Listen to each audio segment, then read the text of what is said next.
You did spend almost a decade as an undercover spy for the United States in the CIA. Where is the skepticism coming from? Why shouldn't we believe people on the ground who are saying what they're saying? What he says next will make you question everything you've read about Ira this week. It is a black box. So if we know it's a black box, we have to question every source that comes out. This is a former CIA agent. He's not a commentator. He's someone trained to gather intelligence in hostile environments. And even he is saying, we don't know what's happening. I'm like the furthest from ever being a conspiracy theorist, but a little bit skeptical of what's true, because I did a post about this subject. And obviously I've spent 15 years in social media, so our whole business was scaling huge social media audiences.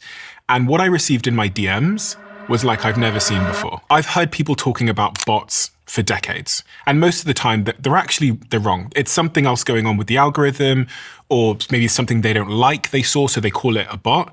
I received thousands and thousands and thousands of DMs when I posted about this subject matter.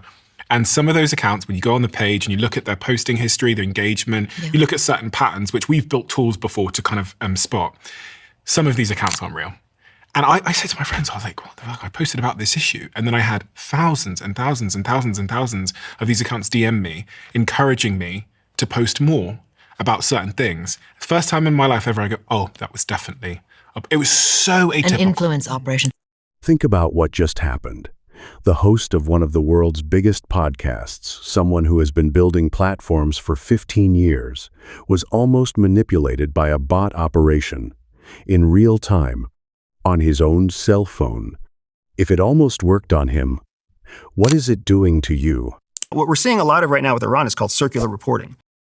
A source, copied, reshared, cited until it seems like consensus. It isn't, it's an echo, and right now, it's flooding your feed. So here's the question this episode is really asking. When you talk to me about opinion, heartfelt, and family, and belief, none of those are objective.